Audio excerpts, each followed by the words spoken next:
Alright guys, we're moving into the inverse functions of sine, cosine, and tangent. They're also called arcsine, arccosine, and arctangent. Over here I have the notation.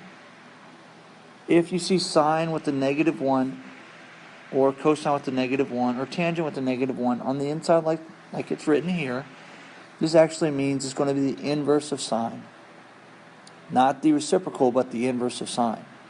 A better way to write this is actually arcsine, arccosine, and arctangent, and I'll refer to them in class as the arcs.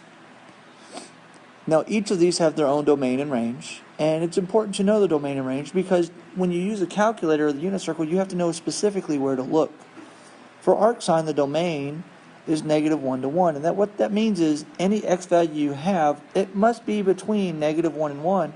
So you can't do an arcsine of like 2 or 3 because that's outside of the domain. Your range is going to be from -pi/2 to pi/2. If you notice, I use the square brackets because it actually includes those angles. Cosine, the domain is the same, -1 to 1, and it's going to include -1 and 1 because of square brackets. But this time the range is a little different. The answer you'll actually get will be between 0 and pi, which is actually in quadrants 1 and 2. Arctangent, the domain can be any number. You can have any number and put it in there for arctangent and you'll get an answer, but your answers will only be between -pi/2 and pi/2, and of course tangent being slope, it can never actually be a vertical line. That's why we do not include -pi/2 or pi/2. An easy way to remember where your range of answers is coming from is right here.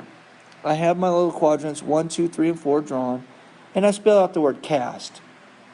What this means is, in quadrant 1, your cosine, you have, in quadrant 1, is going to be your cosine, your tangent, as well as your sine. That's what the A stands for all.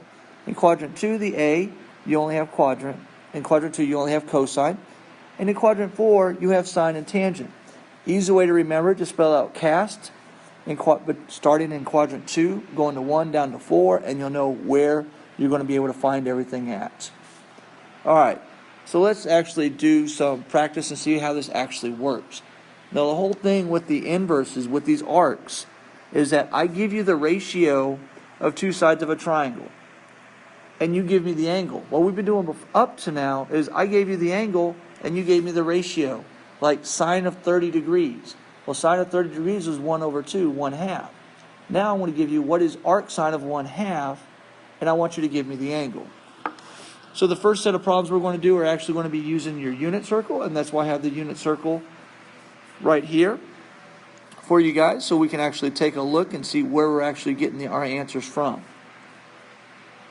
Alright, so let's look at a problem. Let's say we have cosine inverse or arccosine of square root of 2/2. Now we're actually going to be looking for an angle. So what we need to do, first off, we have to know which quadrant are we going to be looking in. Well, for cosine, we're going to be looking for in quadrants 2 and quadrant 1. Well, it's positive, so we're going to be looking at quadrant 1, because quadrant 2 is actually going to be all your negative x values. So let's look here in quadrant 1. Right here in quadrant 1, and let's see where we get a cosine of the x value of square root of 2/2, and what angle does that occur at?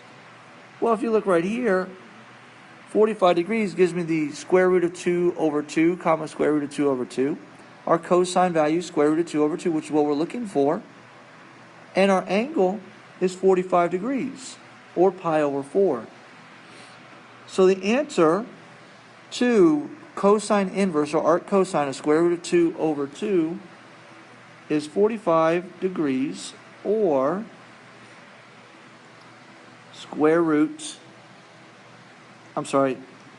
pi/4. Now you do this for sine or in tangent, you have to make sure you're in the right quadrant. You go to your unit circle, you find where everything's at, and you just simply give me the angle. I'm going to basically ask you to generally give me both angles. I want you to give it to me in degrees and radians, so you get in the habit of seeing which ones are related to which. But it's a pretty straightforward process.